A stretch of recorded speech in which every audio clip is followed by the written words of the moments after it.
So let me start with why do we care about non-locality and contextuality? Well, I mean, so Daniel and Daniel probably gave a very good coverage of non-locality and contextuality in the morning. So maybe I should.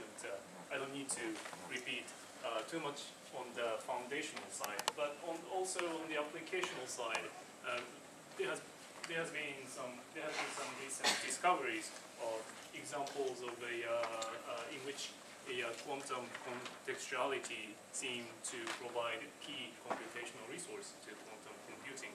So those are the foundational and practical motivations for studying those. And then those sort of require, or maybe make it more desirable to come up with a theory-independent structural and high-level formalism to express contextuality.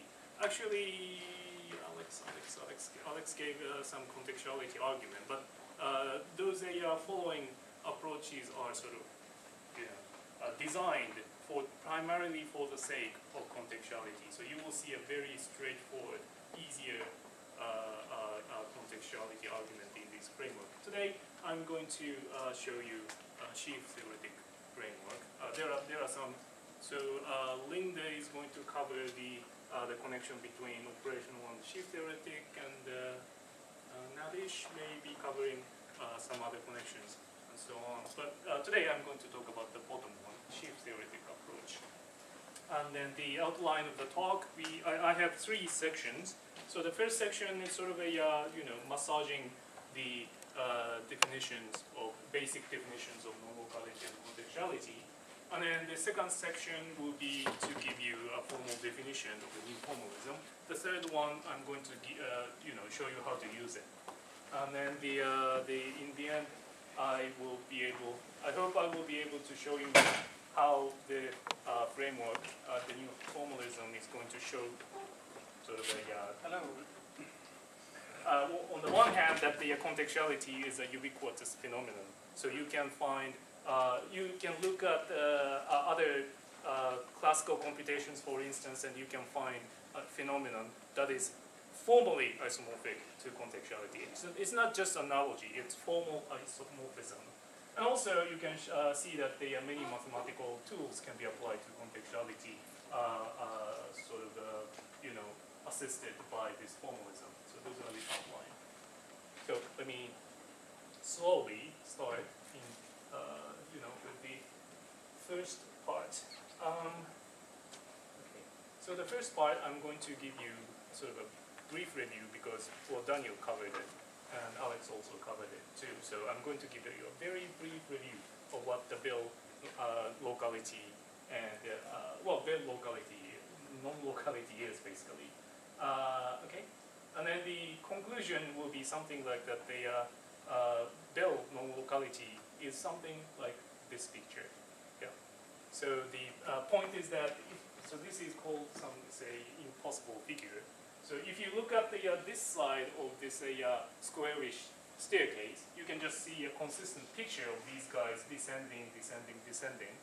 And this side you can see a consistent picture. This is consistent. This is consistent. But if you try to, patch them up into one big piece of picture, then you can't do it. It's impossible. That's the idea. Okay, so that will be the goal of this section. So let me start with this, this 222 box. You already seen this, but so the game is that so there's a box, black box, and Alice and Bob, maybe, well, Alex and Bob separated, one in Nijmegen, one in Oxford, or something like that, far away from each other, and then they are going to choose input to give from 2 possible inputs, and then they will see, each of them sees possibly 2 outcomes.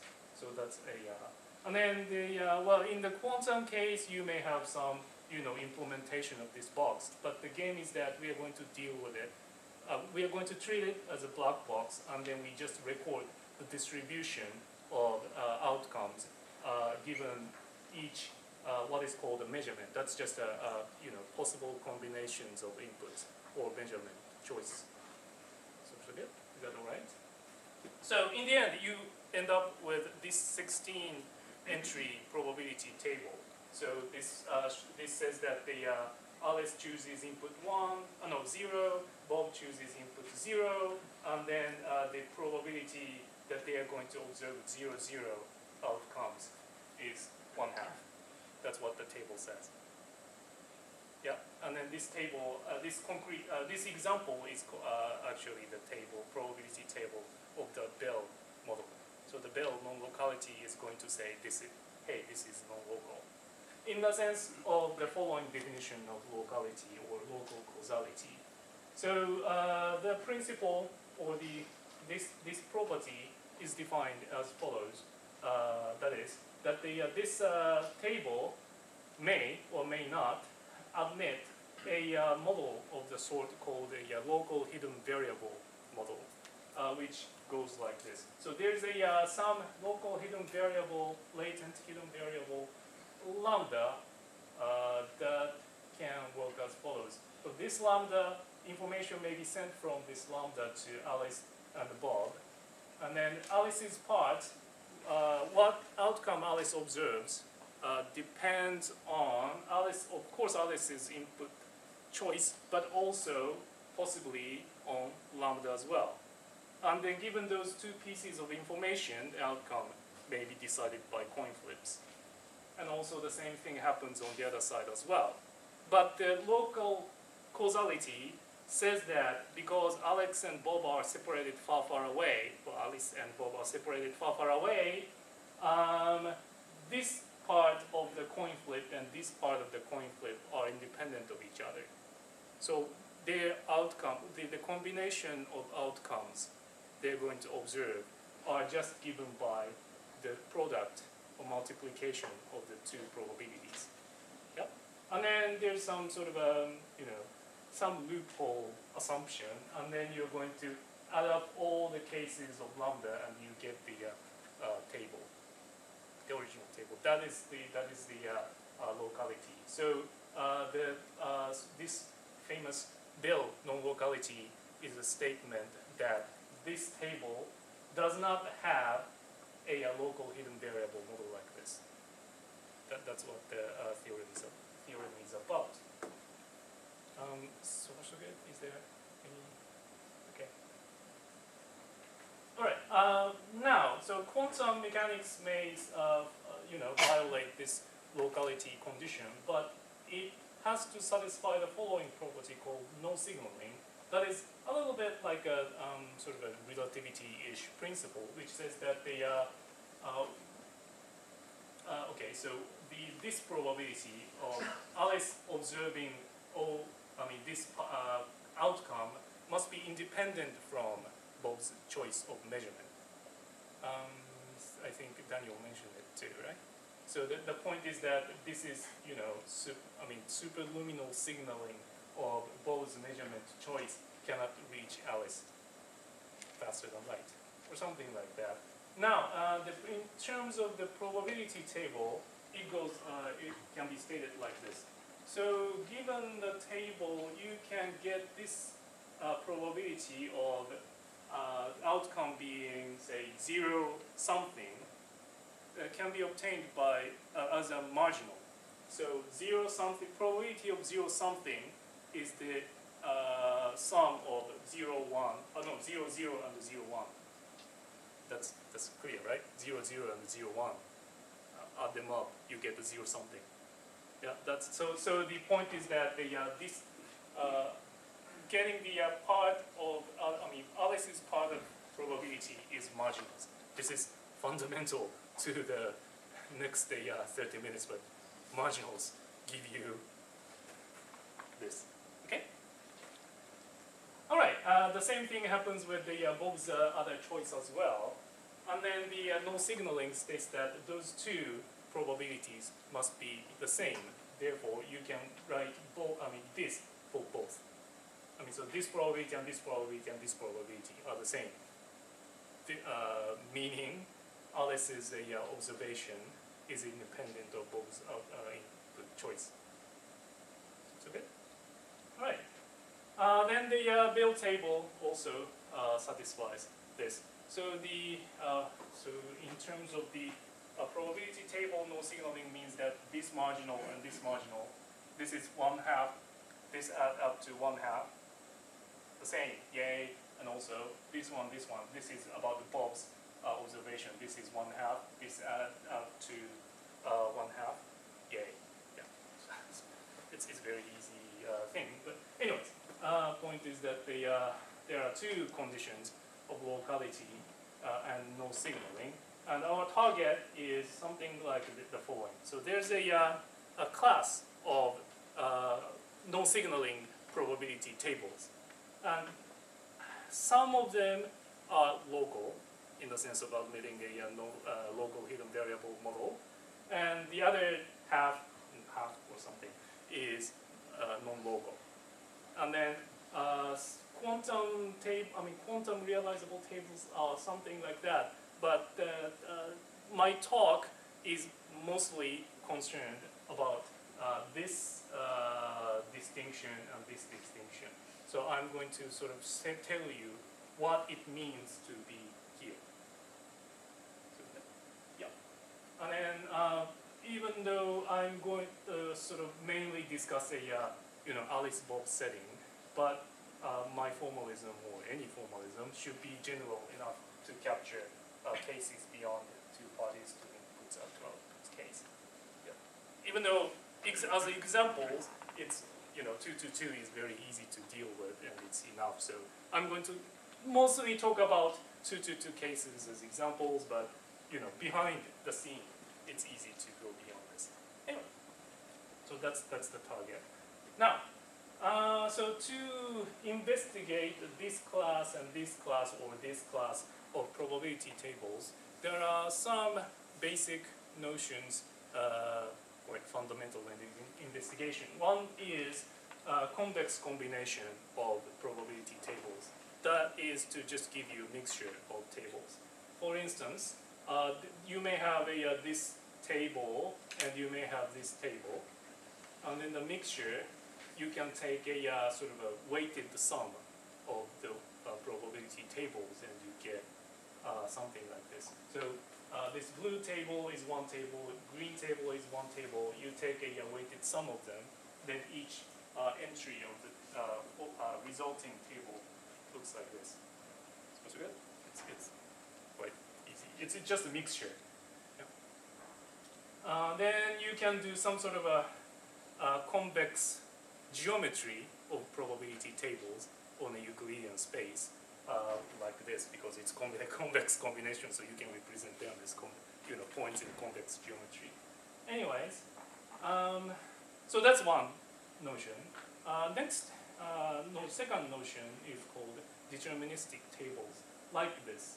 Yeah, this is actually this describes a sort of an assignment of values to the variables like this. Am I right? Yes. So this says that the A0 is 0. So those guys are 0. This is 1. Then you end up with this table. Yeah. So this is called the deterministic table. It's a basic building block of the family of probability tables. So it looks like this. In terms of the this hidden variable like setting, it looks like this. So there's some middle person behind the scene sending 0, 0 and 0, 1 in 2 packets each to Alice and Bob. And what Alice and Bob are doing is just choosing which packet to open and just reading it deterministically. So in a sense, it's like an instruction set and choosing and reading bit registers. Yeah. So this is totally classical and totally local. Yeah. Actually, this satisfies the local causality condition that I mentioned 10 minutes ago. So it's good. So this is a really particular example of local table. Yes. Sorry, on the top line of that table where you've got a 1 for A0, B0. This one. Yeah. This says that if Alice and Bob each chooses to open the packet at 0, 0, then they are going to read 0, 0. Oh, okay. Right? Yeah, yeah. A0, B0, then the outcome must be 0, 0. So they just chose to open this packet and this packet. Mm-hmm. Yeah? Is that clear? Yeah. So this is a very simple. I mean, actually, this is the simplest case of local hidden variable model because the deterministic table cannot be obtained as a mixture of other tables. You can see. I mean, hey, it's probability 1. So other tables must have slightly different probabilities somewhere, and if you mix them up, then you will get non-zero probability there. So no, you can't do that. So this is a okay. So deterministic is really, I don't know, basic atomic point in the space of probability tables. Anyway, one thing I should mention is that you can also read this as kind of a as a mechanically as a state of classical system, right? So you may have Alice may have two, temperature and volume. She can choose which property of like a gas in front of her to observe, and then she just observes, right? And it's already there. So it's because in a classical system, if it is deterministic, then all the properties they can measure are already there. So you can sort of read this as deterministic mechanical observation like that as well, which I will come back to slightly later. Anyways, super good? Is that all right? Okay. Sorry. So how about the following table? This says that whenever Alice and Bob choose to measure something, they always end up with the same outcomes, right? They always see 0, 0. They always see 0, 0 or 1, 1. They will. So that may sound like really strong correlation, but this is not really a weird quantum-like non-local correlation because you can obtain this as a mixture of two deterministic tables like this. Yeah, can you see that? So this column is 1, this column is 1, everything else is 0, and you mix them up, you get that. What does it mean? Well, it means that so the system states of the system may be like this with probability 0, or this with probability 0, or maybe the guy or person behind the scene chooses this instruction set and this instruction set with probability half and half, something like that. So it looks like this. So there's Alice, there's Bob, but there's Eve behind the scene. She chooses from this instruction set or this instruction set with probability half and half. So, then decides on the instruction set, the sends 0, 0, 0, 0, or 1, 1, 1, 1, and Alice and Bob just choose which packet to open and just read it deterministically. So you can do this with packets. So this may look like a really, really strong correlation, but it is not a weird, non-classical correlation. It can be done in a packet way. Anyways, point is, well, so that's one point, okay?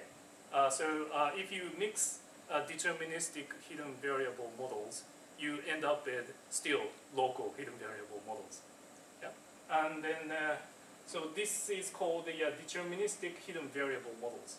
Because the choice here, which instruction set Eve chooses is maybe probabilistic, but after those packets are sent to Alice and Bob, what they observe is just deterministic. So we call it this type of models deterministic hidden variable models.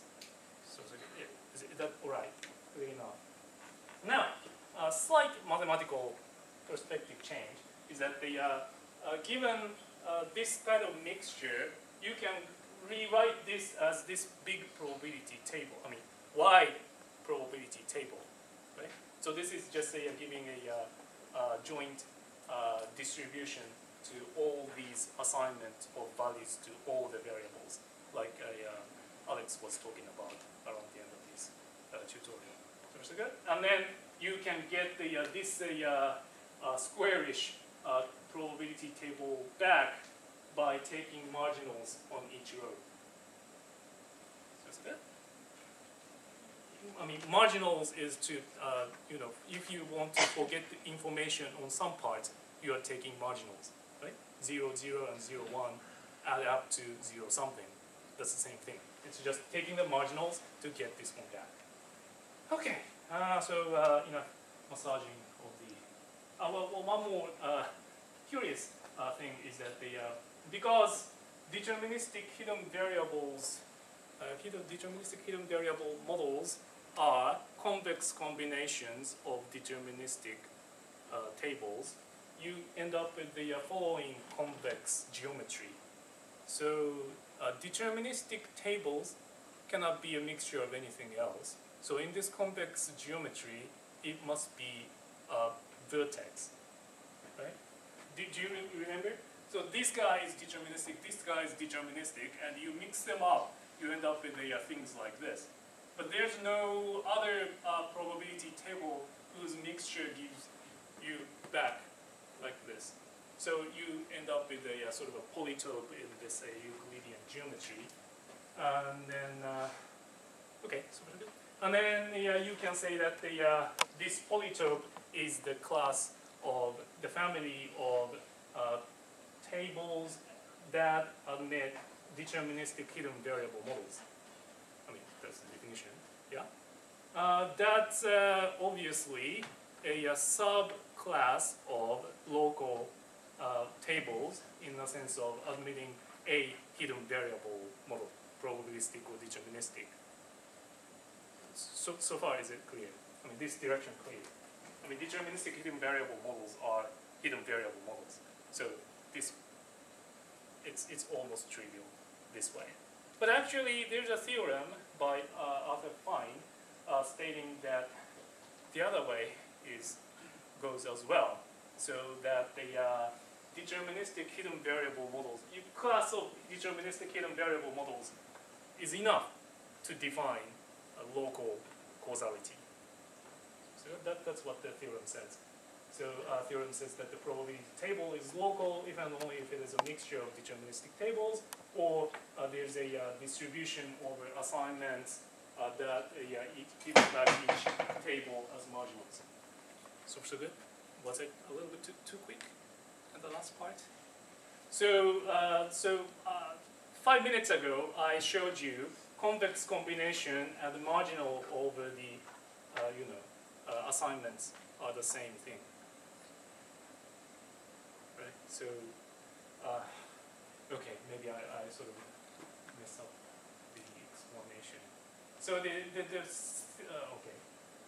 So the upshot of the theorem is that a probability table is local if and only if there is a deterministic model, deterministic assignment, and a probability joint distribution over those assignments that gives you back the original table as a marginal, or no, a family of marginals. Anyway, so it's good. Yes. Can I just ask one more time for clarification? So yeah, sure. I understand these square tables. Yes. So it seems that the rows are labeled by. Oh yes.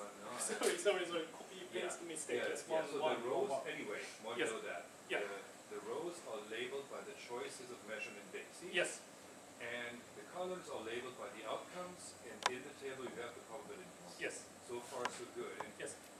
how do you construct from that thing this larger table you have at the bottom? This one. Yeah. Yes. Okay. So this is for some reason you may be able to see or not. This is a mixture of those two tables. Yeah. Is that so Yeah, that is fine. so good? Now, this is a deterministic table. So what this says is that behind the scene there's an instruction set saying it must be 0, 0, 0, 0. Okay. Yes. So at least, so the Eve behind the scene, I mean, so the same thing happens with this one as well. Yeah? Yeah? So the Eve behind the scene can realize this correlation by choosing this one or this one by probability 1/2 each. So good? Yeah. So you can consider this as a mixture of these guys, or realized by Eve from this instruction set. I mean, this and this instruction set. Let me get How back. am I supposed to interpret the Yeah. instructions? Maybe I'm holding everybody up. Oh no. This is yeah, this is tutorial. So yeah, let's do that again. So okay, this table is realized. Well, this table is a mixture of this one and this one by probability 1/2 and 1/2. And this table can be realized. If Eve wants to realize this table, what she has to do is easy. She just needs to stick to this assignment and send the packets all the time, accordingly. Yeah. But if she wants to realize this table, what she has to do is just stick to this instruction set. Now, if Eve wants to get this probability table, what does she have to do? Well, you know, toss a coin and using probability 1 and 1/2 and 1/2, send this one or send this one.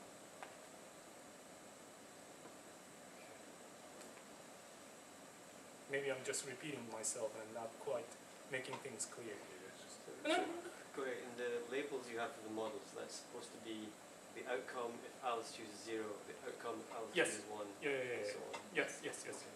So this is this is my notation, maybe a bit of a shorthand notation that these values must be assigned. I mean, those values must be assigned to those variables. Okay, now it's clear. Yeah. Sorry. Good. Sorry. Yes. Yeah. Thank you. Is that joint distribution, is that unique or is that depending on some priors to go? Good question. I mean, in this case, the table, in this case, in this example, it's unique, but otherwise, no. Because it's a polytope, so if it's on the edge, then the decomposition is unique. But if it's inside the polytope, then there are so many this or this. Oh, because you can choose a different Yeah, mixture. it's really convex geometry now. Anyways, okay, so this the point is that okay, so let me repeat again. Locality can be characterized by joint distribution on the assignment of values to all the variables, giving back the original table as margins. So is it good? Is it all right? Okay. All right. So let me summarize the situation. So the Fine's theorem states that the family of this squarish table is local if and only if it is given by wide single joint distribution. Yeah, that's the upshot. So I'm going to sort of read this conceptually as follows. So a set of empirical data expressed by this squarish table may or may not be, may be no signaling in the sense that the table can assign probabilities consistently to each row. And consistently meaning that this part and this part, this part and this part agrees or something like that. The no signaling means that this row and this row agree with the marginals, agree on the marginals.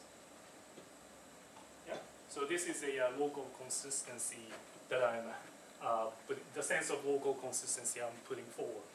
But the table may be non-local in the sense that even though it may be locally consistent within a context or comparing context, it may be consistent, but it may be inconsistent in the sense that it cannot extend to the joint distribution, the big joint distribution.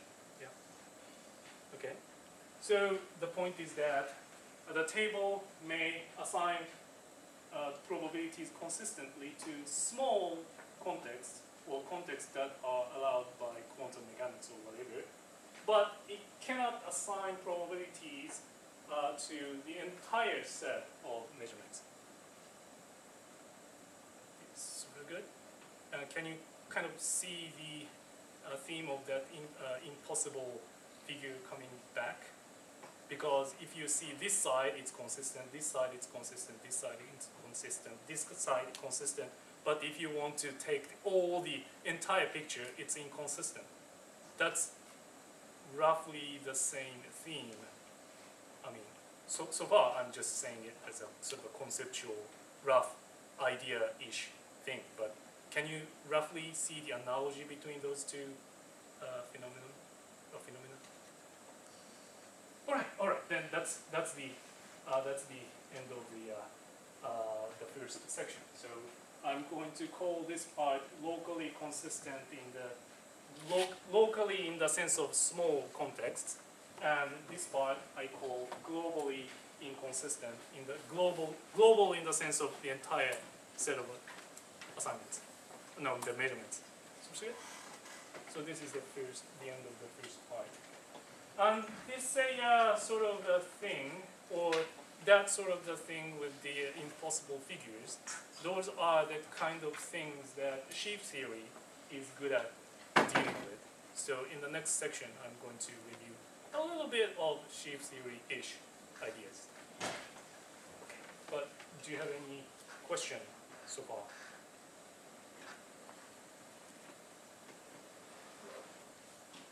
Okay. All right. Well, yeah, but yes. So,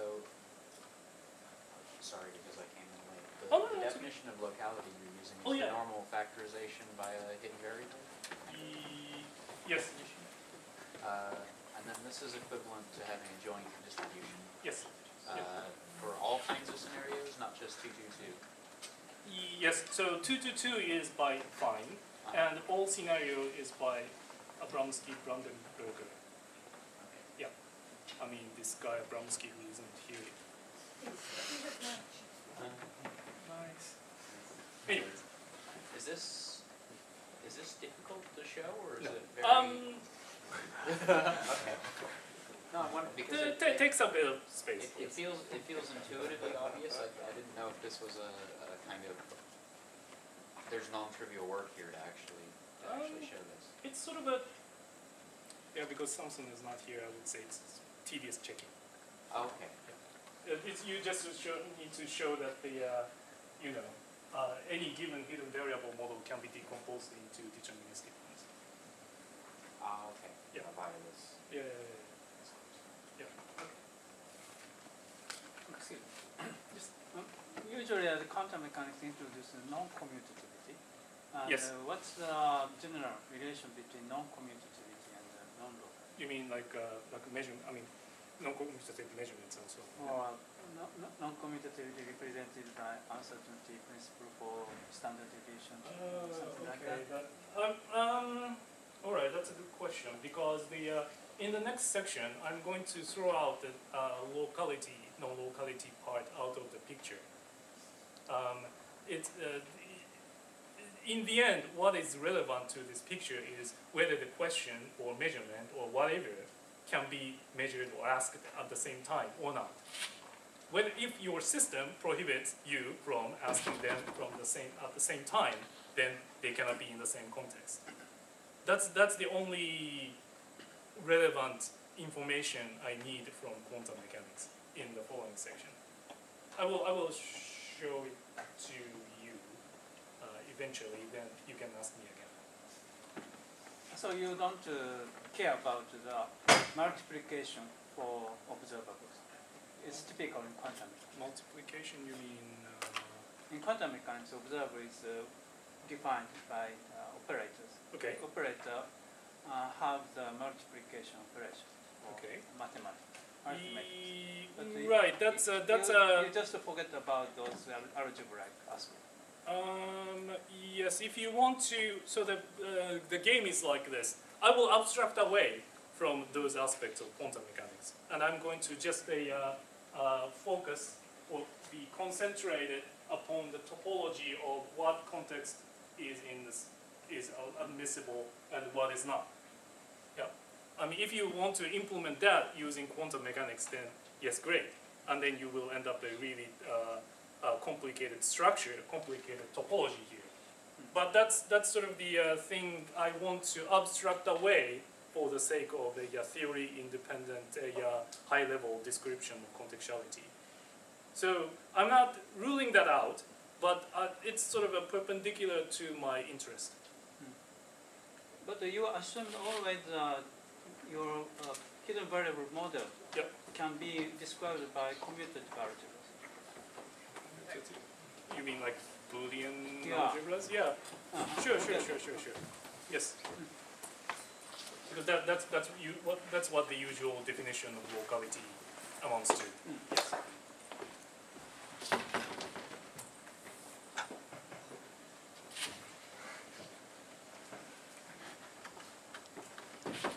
Anyway, so that's been. There was some confusion about the schedule. Really? Oh, okay. Yeah. Anyway. Yes. Okay, so this is the part 2 of the talk. So we just saw the idea of local consistency and global inconsistency. So I'm going to formalize it using some topology and the sheaf theory. And this will have such and such nice things. But anyway, I'm going to go with this. First observation to make is the following nice diagram. In the Bell scenario, you have this diagram of context. Yeah. So this arrow is just inclusion. So good. A1 is included in A1B1 or A1B0. Yeah. But this one and this one cannot be. There's no union within the measurement context. Yeah. So do you see the algebra of context? Now, given this algebra, there is the same shape of algebras drawn by probability distributions like this. Yeah. So this is the measurement. This is one measurement context, and this is the probability row of the probability table about that measurement. I mean measurement context. All right. Now, the no signaling, as we mentioned, amounts to the marginals agreeing with each other, right?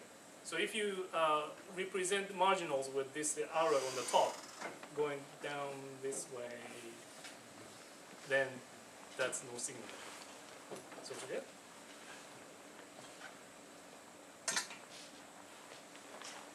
Is that all right? It's a little bit.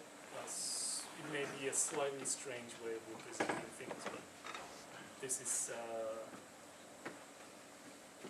good. So this is inclusion of smaller context to larger context. Yeah, and this is a marginalization of a bigger distribution to smaller distribution from which information about ours is forgotten.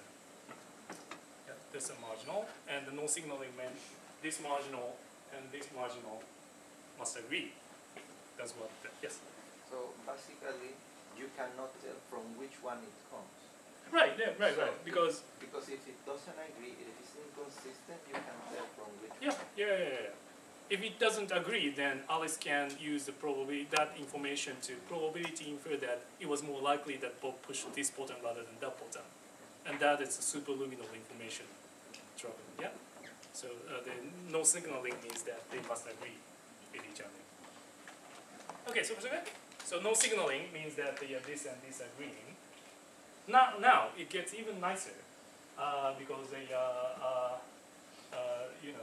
this guy Samson Abramsky who realized that the following condition characterizes locality, because look, this is not the context, but this is a union of those 4 contexts into one, right? So this is the entire set of measurements. Yeah?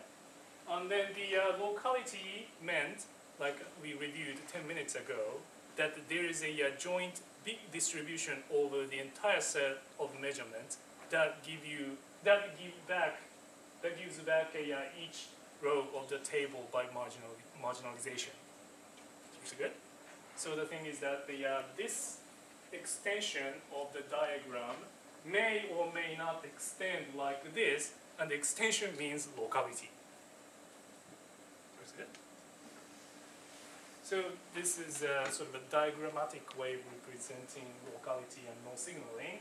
And then if you know a bit of category theory, then you can see that, oh, so there is a functor. I mean, functor is to draw, or actually it is a pre-sheaf. What does pre-sheaf do? Well, pre-sheaf is start from some diagram and use the sets and functions to draw that shape. That's what the pre-sheaf does.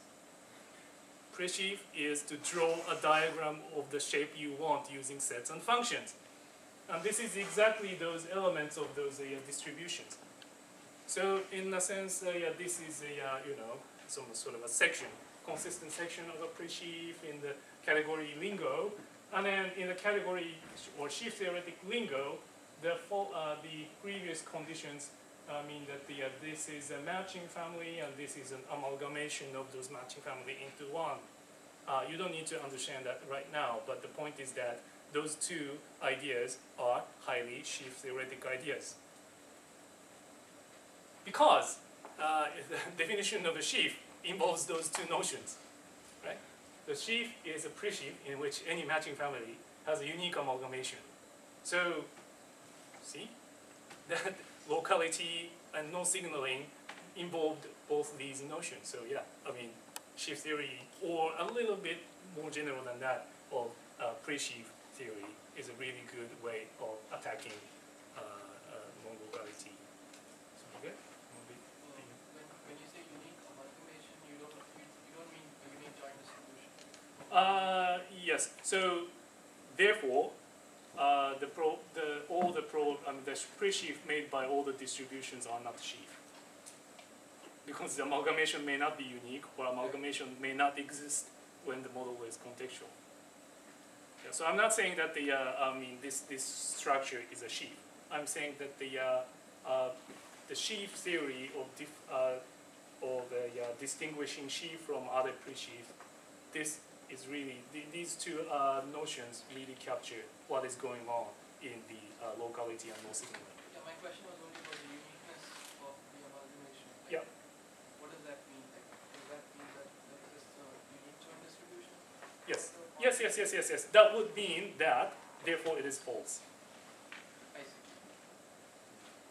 So local models are not sheaves?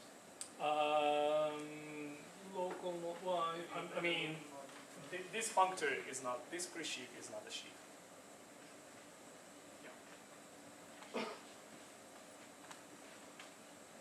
So let me, let's forget about probability for the moment, and let's sort of observe what a sheaf is like, because it's a bit complicated idea. How much time do I have? 40 minutes. 40 minutes. Maybe it's like starting at the. Well, I know. Okay. Yeah. All right. I will speed up a little bit. Yes. Okay. So a sheaf is like a pre-sheaf that is of the shape of. So this is a pre-sheaf over a topological space, but it's of the same form as a topological space sitting on top of another topological space in the following way. So when you have a two topological space like this, then you can see from this perspective, you can see a set of continuous sections, right? When you draw like graph of a continuous function from one space to another, you always like a graph like this. Yeah? This is a continuous section and this is another continuous section and so on. It's the same thing. So from this local region, there are many ways of drawing continuous sections, blah, blah, blah. So this is a topological perspective, but from a pre-sheaf perspective, you can, this guy tries to mimic this one by saying that, hey, this f of u is just a set of continuous sections over u. And it's not just saying that, but it has some rules to back that up. That says that it is a free sheaf functor, meaning that if this is bigger, this is shorter, then this guy can be restricted to this one. Yeah? And it's functorial. But also, the following matching family has a unique amalgamation condition, which states something like this. If there's a diagram like this, then the situation is something like this. So U has this continuous section, V has this continuous section, like this, right? So this green section and blue section agree with each other at red section. Okay, does it have a unique amalgamation or not? Yes, I mean this big section is the unique amalgamation. So if you draw the sheaf in a geometric way, then you can see that, yeah, sure, of course that's the, I mean, every matching family has unique amalgamation. I'm confused by you Yes. drawing things that are sort of branching up there in the Oh, sections. okay, yeah, because there may be different ways of drawing I mean, this is a continuous section, but this is a continuous section. So there may be two different longer continuous sections that may agree on the smaller region. Well, what about that uniqueness? Oh, and in that case, this guy and this guy are different. This matching family and this matching family are different matching families. So amalgamation must be different. So this is not a sheaf. This is a sheaf. This is a sheaf. But it doesn't seem to be a tau. Oh, okay. They I'm may sort be of. separated from each other. If the branching is done in a tau way, then Oh, it is. okay. I mean, yeah, sure. I mean, the typical étale bundle is like a spiral or something like that. So you may have that, but anyways. Sorry. Anyway, I need to speed up. So the point is that so this sort of picture is really defined using in a sheaf way.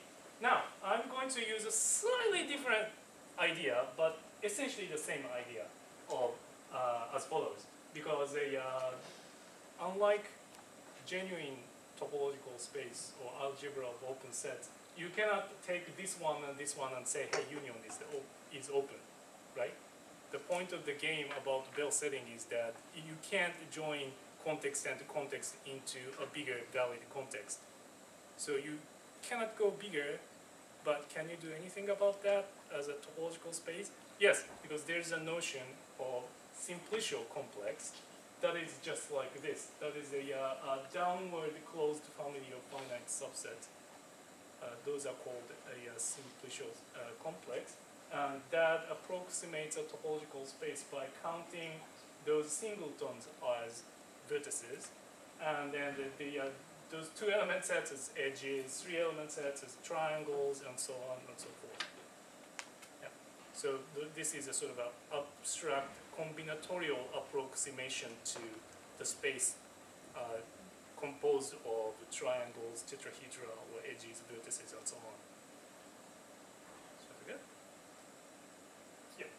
Okay. All right. So let's take an example.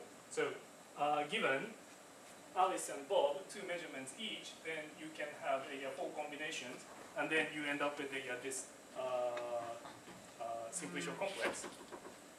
Right. So this is a simplicial complex representing that algebra. That's good. All right.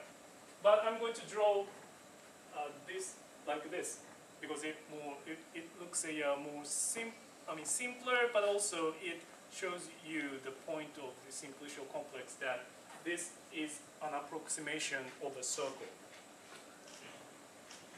Can you see that? This is a bit like circle, right?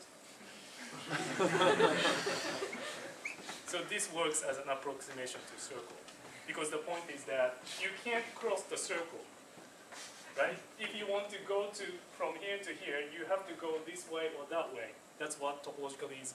That's what is topologically going on in a circle, and this captures that exactly that way, right? If you want to go from here to there by connecting contexts, then you either have to go this way or that way. Yeah. All right. Okay. So the point is that those when I take those simplicial complex, each edges, triangles, tetrahedra inside that are called the simplices, and those are representing local regions you can go through, whereas the entire set of measurements is a global region of that entire space. Okay. All right. Now I'm going to introduce a topological models for contextuality based on the simplicial complex as follows. So let's forget about quantum mechanics for the moment and take the following really general idea. So we are going to take two spaces, one for variables, one for values. And examples are like this. You can think of them as measurements and outcomes, but also you can think of them as like attributes in a relational database and data values, or you can consider them as Boolean variables and Boolean values, or you can take them as questions and answers in general. The point is that it's a very general idea. Now, the bare bones structure, formal structure of this setting is that there's a set of variables, x, and then for each question, you're going to assign a set of answers, right? Very general, right? And then you are going to take a disjoint union of all of them by just taking, I don't know, question-answer pair or something. You just take a disjoint union. Then you end up with a set sitting over a set. And there's a projection of what this question answer, forget this part, what the question is that answer about. Yep. Anyways, so the point is that this is, okay, set over set, but actually there are some topologies up and down. So the down is that we may get to the fact that we may not be able to, ask all the questions at the same time for several reasons. For instance, the set of variables may be too big, or a database scheme has no table encompassing all the attributes of your query, or in quantum mechanics, you may end up with a Bell-like scenario like this, in which you can't make all the measurements at the same time. Yeah. So the point is that this kind of constraint is going to give you a simplicial complex, topological space-like structure downstairs in the space of questions. So good? All right. Point is, all right. So this is one example from quantum mechanics, but as I sort of emphasized that there may be many ways of obtaining strange set of measurement incompatibility from quantum mechanics. So this doesn't have to be the only example from quantum mechanics. You may forget non-locality, but you are going to concentrate on the joint measurability. That is the key in this topology. Okay, that's what I want to say. Anyways, so this I'm going to write C for this bottom structure. How about the top structure? Is there any topology on top? Okay, so there's another kind of constraint. That is that when we ask several questions at the same time, the answers may be somewhat correlated or anti-correlated, or there may be some constraining what kind of combinations of answers are possible. For instance, if you're measuring the temperature and volume of a gas in front of you, those values must be correlated, right? In proportion, that's the law. Or if you're asking taking the values of the Boolean variables, then not phi and phi, those values must be anti-correlated, right? Or you may say these represent the rows of table. Samson Abramsky is here, and Kohei Kishida is here, or something like that. It is in the table or something like that. So you can, all sorts of these structures can be represented because that's what topology does. Topology is partly about distinguish good and bad ways of connecting dots. Right? If you take a graph of continuous section, you say, oh, this is continuous section, but this is not. This way of connecting dots is not continuous. Right? So that's what topology does. So if you throw in all the right combinations of answers into the picture, you get another simplicial complex. Right? So bottom in the space, there are combinations of measurements or questions that can be asked at the same time. At the top level, you have a family of combinations of answers you can see at the same time. Is that all right? Is that, do you see the parallel down, top, and bottom? Yeah. Now, okay. So this is a kind of a topological space. Now, think of the following special kind of structure called a global section that is defined as just a function from the entire bottom space to the entire top space that comes back to the original point. That's part of such that satisfies all the constraints. So if you ask these questions, then this must be a good way of connecting dots. If you ask these, then this must be a good way of connecting dots, and so on. Right? Okay, so example. For instance, models of classical logic are exactly like this. Right? Because if this is Boolean variables and this is Boolean values, then what does this guy do? Well, that is to assign truth values to all the sentences in a way consistent to all the logical laws. That's good? Right? Is that clear? So for instance, if this point, x is true, its consistency means that there is a model or global section that says that, yeah, that is true. Right? That's what the consistency of a sentence means. So in a sense that the extension of this section to entire space as a global section means classical consistency of that sentence. Yeah. And also, then yeah, why not take a similar idea about physical system? Isn't that the states of the physical system? I mean, this red line, it assigns all the values to the variables or measurements you can make in a way. I mean, so you may not be able to, ask all the take all the measurements at the same time, but still, the gas in front of you has already assigned all the values to the physical magnitudes already. But that sounds plausible in the classical mechanics, but not in quantum mechanics. That is the point of the contextuality, as I see in the following. So this is the model by Bush and Hardy from 1993 that has this probability table in which you forget the values of probability and you are just going to concentrate on what combinations of outcomes are possible. Yeah. And then this is going to tell you that the foregoing idea is not tenable anymore. Yep. Okay. So how does our modeling go? It goes as follows. So let's start from the bottom space of measurement context, space of measurement context like this. That's the Bill setting. Now each measurement has two outcomes each. Yeah, two outcomes each, 0 and 1. Now you're going to take now that's a set, but it has a topology because this guy tells you which combinations are possible and which are not. So for instance, in this context, the table says that all the values, all the combinations are possible.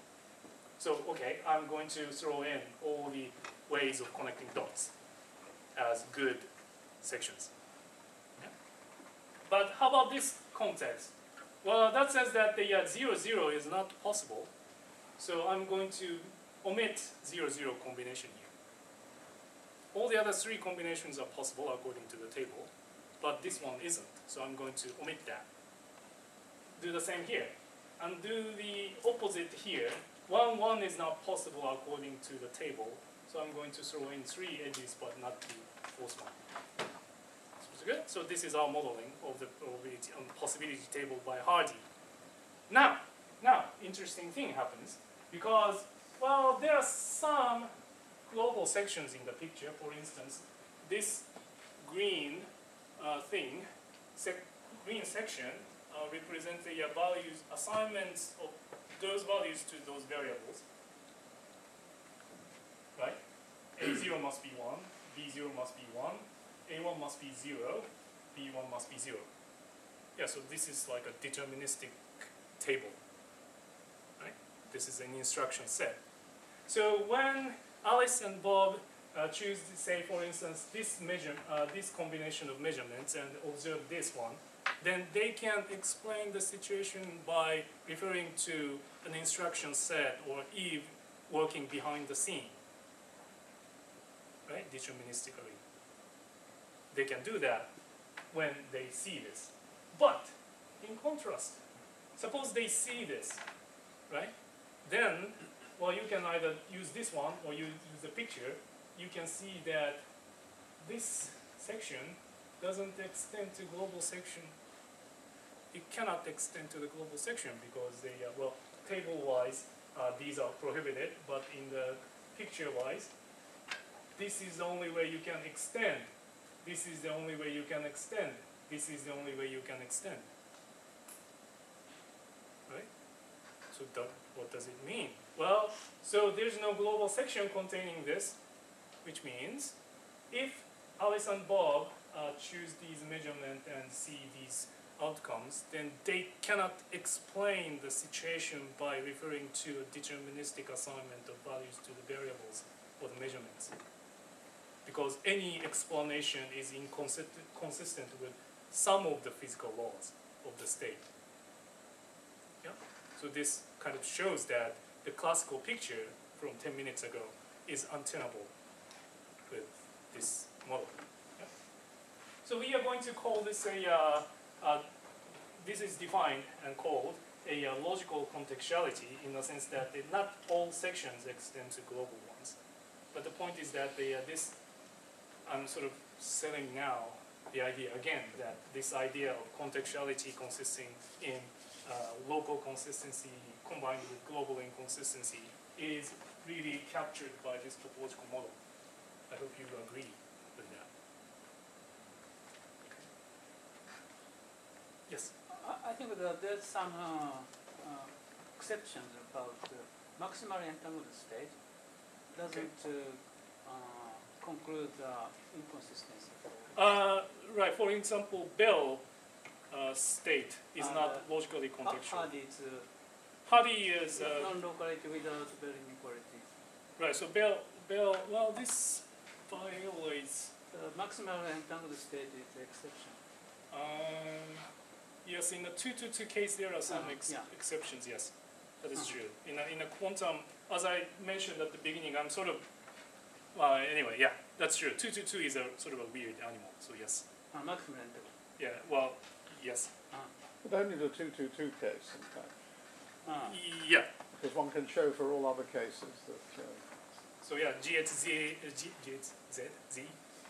is, for instance, you know, contextual in the sense and so on.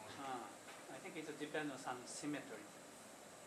Yeah, maybe there are some ways of okay, this discussion later. Yeah. Sorry, yes, thank you. Okay. All right. So actually, yes. Second one is closer to GHZ actually because just now we observed the case in which not all sections extend to global, but the PR box which occurred in Daniel's lecture have this model. So A0, B0 are correlated, and this is correlated, this is correlated, but this is anti-correlated. That is what the PR box is about in this model. And then you can easily see that there's no global section at all. I mean, it doesn't extend this way, it doesn't extend this way. So all the sections are contextual in the sense that suppose there's a PR box in this nature and Alice and Bob observe this, then they can immediately say, I mean, they can always say that, no, there's no deterministic explanation available. local classical deterministic explanation available. So we are going to call this property strong contextuality, and then this is stronger than logical contextuality. So there's some hierarchy of degrees of contextuality. And also this is another example of strong contextuality, the spectral triangle. So it doesn't have to be Bell case. It doesn't have to be the Bell setting. But anyways, the point is that there's a hierarchy like this. Now, coming back to the, I'd like to be quick about this. So how about the probabilistic Bell table?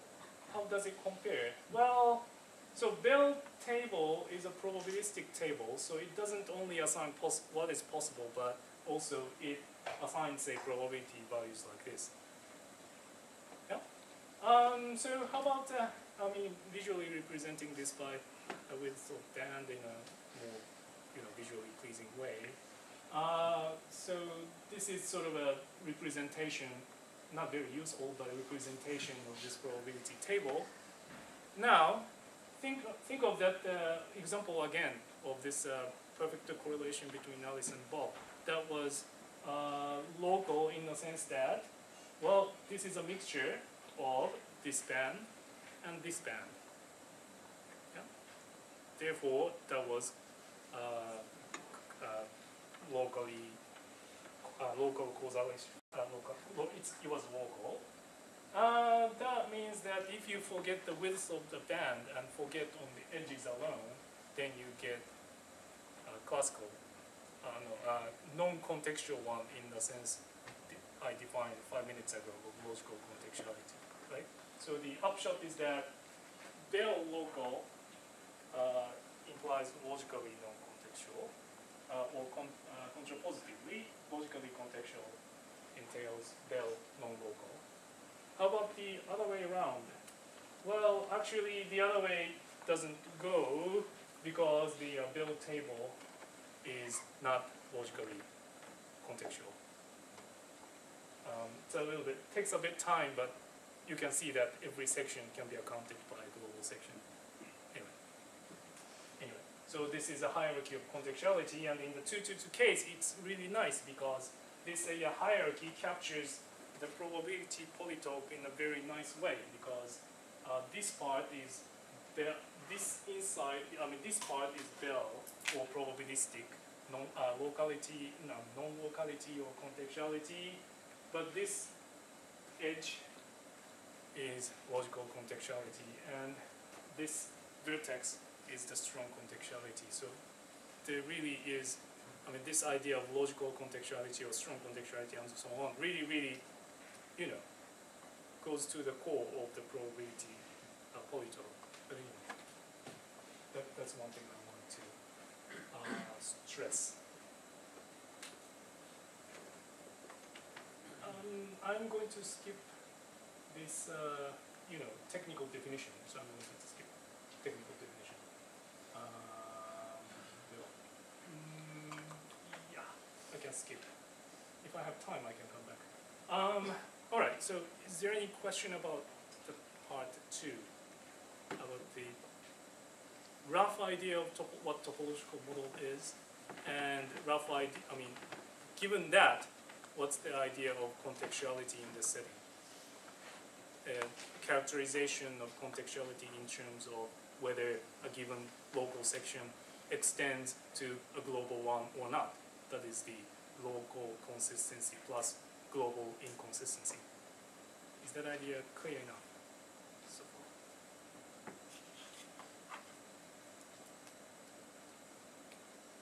Yes? In the amalgamation, you from the measurement setting A0, B0, other three settings, you directly amalgamate it to A0, A1, B0. Oh, good question. Good question. Yes. That's a good question. Yes, actually. So in this setting, I define the global section as just a matching family, by fiat. Because you can't measure the entire thing, right? So there's no law, physical law governing the entire set of measurements. So the reason why you didn't connect B1 and B0 Oh, right.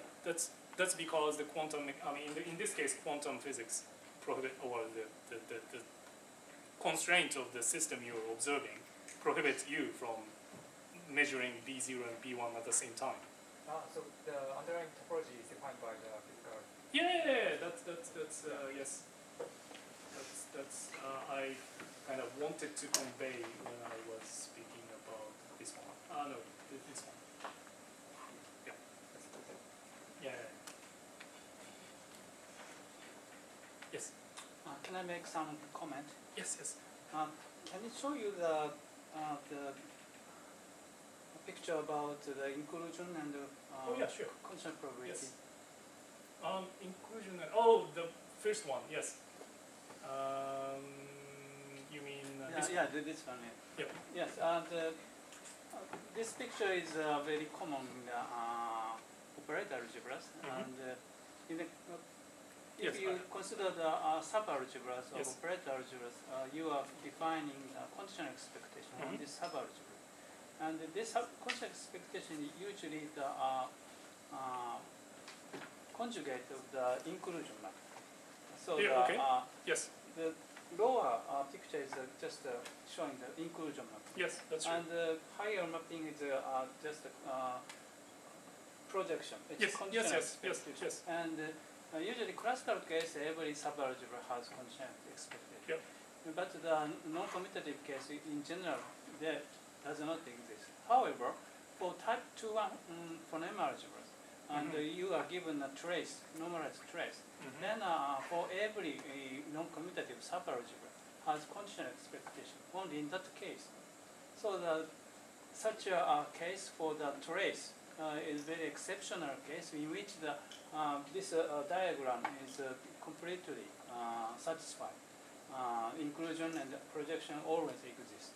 And this is such kind of case corresponds to the exceptional case for the Hardit's non-locality without Berlin inequality. In that case, the maximal entangled state is exceptional case in which the logically consistent. And Okay. And that sense that the maximal entangled state is just a partial tracing. It makes the normalized trace if you consider the type 2 phoneme algebra. Yes. So those two factors are closely related. Yes. Those two. Yeah. Okay. So I want to know how much you can tell about it. Okay. So of course here I'm taking a probability theory. Yes. And then the joint distribution means local causality using probability model. Of course, if you take a different, say, algebras, then yes, you will.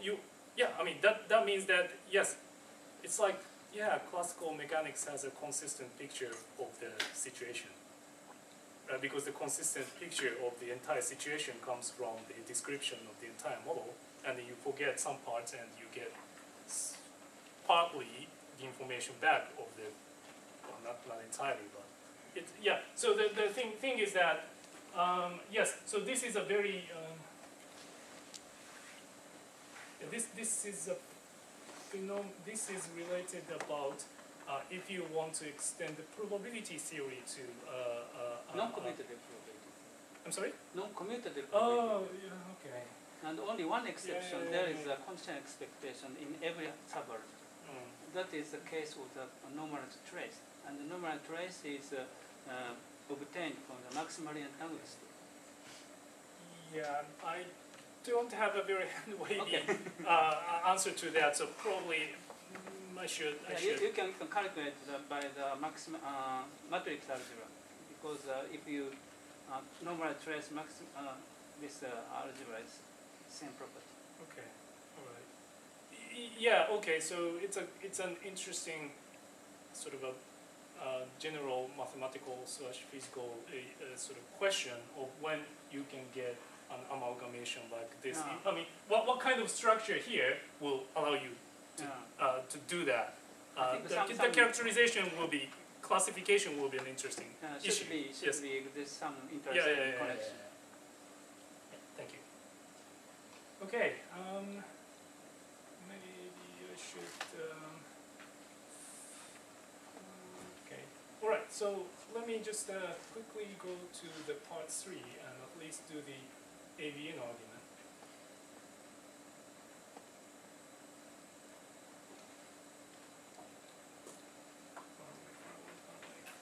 All right. So I'm going to show you.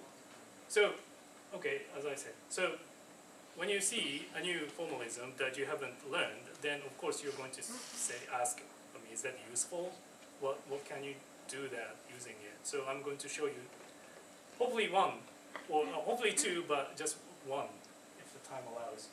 Or that is a logical method of contextuality argument, as follows. So given this use model like this, we are going to use it as a logical, I mean, model of, I mean, semantic model of a logic or equational theory or whatever.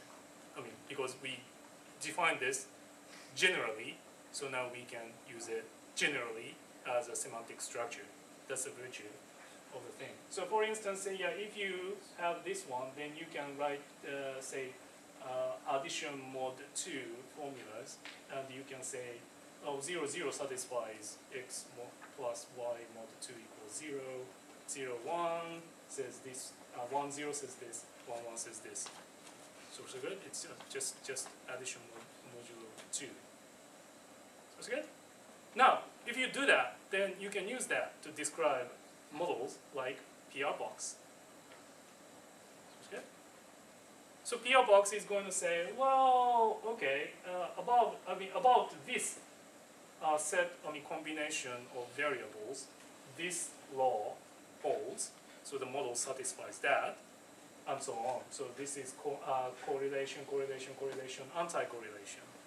So those 4 equations are the laws describing the model. Now, left-hand side, so therefore, if you add the left-hand side mod 2 and the right-hand side mod 2, then the result must be the same, but no, actually no. Because the left-hand side, each variable occurs twice. So whatever the assignments of values to those variables is, they cancel out. Therefore, the left-hand side must add up to 0 mod 2. But right-hand side add up to 1 mod 2. Therefore, those 4 equations are inconsistent. Meaning, there's no global assignment of values to those variables consistent with all the laws. Does it ring the bell? It means strong contextuality. So you can use those 4 equations to show the strong contextuality of this given model. Yep. Actually, there are examples of such argument abound in quantum mechanics. The original one is by Neumann argument on GHZ. So we write this one as mod 2 segment, then you end up with this set of statements. But left-hand side add up to 0 mod 2 because each variable occurs twice, exactly. But right-hand side is 3 equals 1 mod 2. Inconsistent, so therefore it is globally inconsistent. I mean globally inconsistent and strongly contextual. Yay! And also Kochen-Specker is also of the same type. It has 18 in the type, so in this case it has 18 variables, each occurs twice. Therefore left-hand side add up to 0 mod 2. Right-hand side 9 equations, but each is parity 1. So they equal 9 equals 1 mod 2. Inconsistent, strongly contextual. So this sort of a all versus nothing argument can be really done easily using this kind of logical equational theory. So that's the sort of the point I wanted to emphasize. And of course you can generalize that, or you can do sort of a more general vocabulary, and you can do all sorts of things. So, okay. Alright, so this is basically the first logical method of contextuality argument given by this. Yes. Any question? You got how much time? 10. Leaving time. Okay, alright, then, I have a question. yes. Because, for example, you have this all versus nothing argument that will tell you that your theory is saying that this empirical system is contextual, strongly Yes, contextual. yes. But from this argument, can you take it to imply certain inequalities on the measurement? Like, Oh, like CHSH? yes. Hmm. Because this will be a way to test it experimentally. Because until now we are on the level of the logical response. Yeah. Every strongly contextual model has a maximal violation of a particular Bell inequality. Yeah, And there so, is a constructive method. Yes. I mean, it's like this This polytope. So this strong contextuality is here, and actually it is, in terms of CHSH, it is maximal algebraically. yeah, but we know this from the PR box. Yeah, sure. But so, I mean, the same. This is, I'm thinking in the opposite way, like, then you have proved it, but I think a professor say that this method, Yeah. like algorithm from, Yes. I Yeah. find this proof and then I construct this. Yeah. Okay. Because in the probability, I mean, you can consider probability polytope, and it's always in the edge. I mean, When is a strong contextual? You can also find a prescribed inequality for the logical contextuality case, Also for the logic. but it won't be maximal. Yeah, it will be inside of the polytope. Yeah. Okay. Okay. So yeah, there's a result connecting a sort of probability polytope and possibility polytope and the structure of lattice theoretically isomorphic or something like that. Yeah, but this can be interesting for experimental community.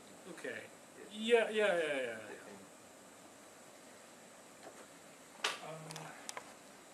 Let's see. If there are other questions, I can. Yes. Are you going to say anything about how these obstructions to global sections relate to cohomology groups? Oh yeah. Sure. That's what I would have done if I had more time, but sorry, I ran out. So I will just show you something, some super hand wavy, yes, way using cohomology. Thank you for the pointer. Yes. So cohomology is yeah. All right. So if the it doesn't fit in, then don't. No. It's a sort of a really nice. There's a nice connection between this all versus nothing argument and cohomology because they are structurally correlated. So I want to say that. I'm just wondering how I can do cohomology A to B or something like that in 3 minutes. But the point is that okay, so cohomology is going to give you a sort of group of structure, like counting up all the ways contexts can intersect with each other, right? So for instance, and then you use a bit of addition and multiplication, but the point is that if you have this edge and this edge, then you're going to use addition and multiplication. So add this.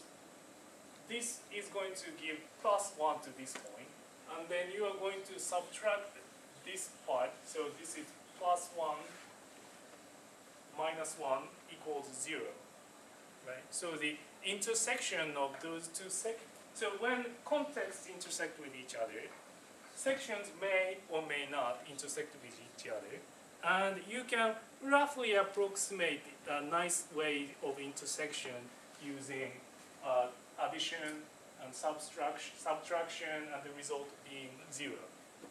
So it's good. So the point is that you can do this. So you can pick any sort of wild choice of section from each context and then compute whether it agrees with each other everywhere whenever the contexts intersect. And then there's a sort of an algebraic way of, so this is, so this choice goes to 0, 0 plus 0 plus 0 plus 0, so, I mean, no, so this is a combination of 0, 0, 0, 0, so it's agreeing everywhere according to this test. So such omega is called the zero cocycle, and that's our approximation to global section. Because global section is like this, even though there are some false global section like this generated in our method, there's some false positives like this.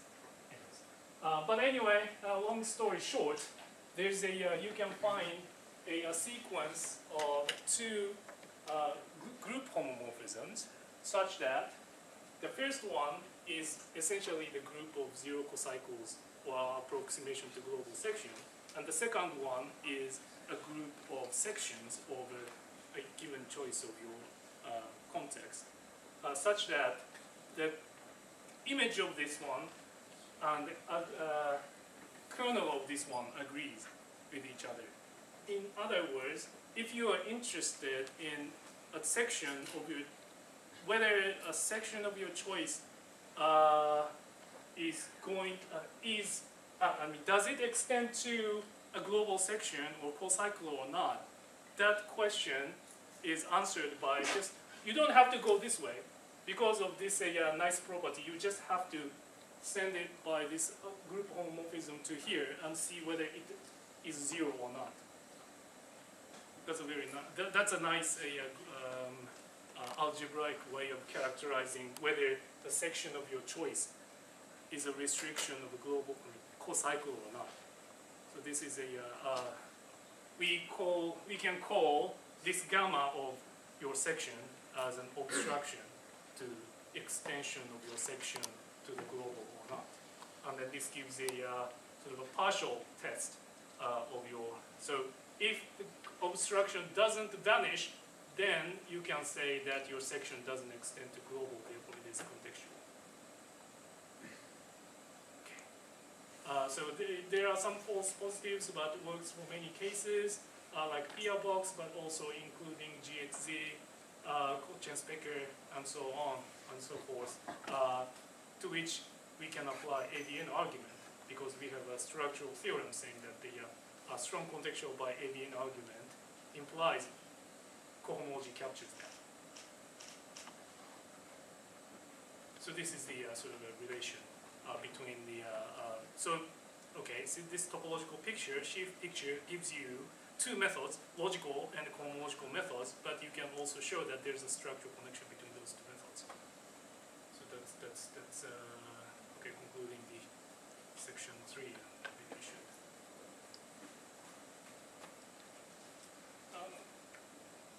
Any question? I can just sit with the conclusion. Let's go ahead.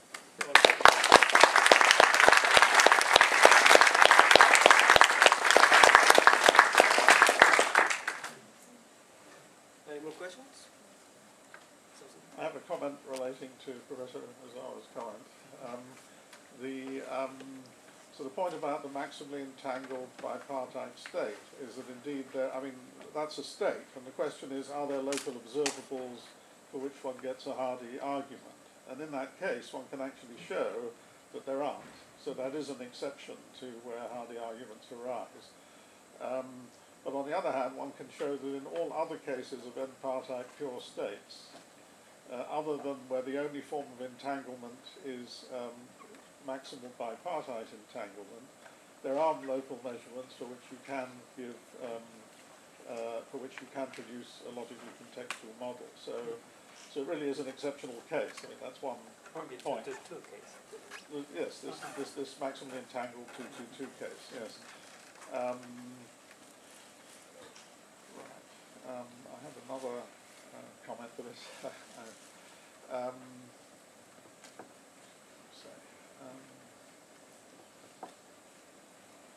Well, maybe somebody else should ask that question. So I have a question. Like this obstruction, Mhm. because this is a function of values that you have in each section, right? Okay, yes. I mean, you're generating a free abelian group Yeah. over So, sections, yes. and when you get this value of this function Mhm. different from 0, then you have a sufficient condition for contextuality. Right? Yes. Okay. Yep. But there is the question, like, since each section you can measure that because it belongs to a context, right? Or no? Can Like, what I'm trying to think if this function you can evaluate it with things that you had measured in the lab, for example. Oh, okay. Okay? But this will require that the variables are each one you can measure in a context. Yes, you need a table, at least part of the table to start computing cohomology. Yes. Okay? Because then if you have like these measurements and you have the function, then you can start making the question if getting a value different from 0, that you have to calculate also the fluctuations for Okay, these I see. values, and you can work for the sign at an experimental test that will give you sufficiency for contextuality. Oh, how experimentally robust a strong Exactly. contextuality is. Yeah, because this is very important. But to do that, I will need to understand better how you compute this. Well, okay. The way you compute is so far, the way compute is based on the possibility table you have. Yeah. So you have to at least take some zeros at face value. There's no probability in the setting so far. So this is a cohomology is about the possibilistic case. Yeah, but this will one, for example, if it's not probability, you thinking in the support. Yeah, sure. Yeah, but this also can you test like experimentally. You just need to know that the probability is different from 0.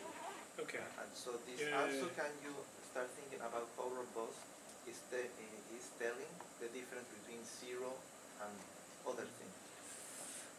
So Okay. So far, I don't have any solution to that. But yes, that's something. but I think it would be Yeah. interesting. Yes. I agree. One last question.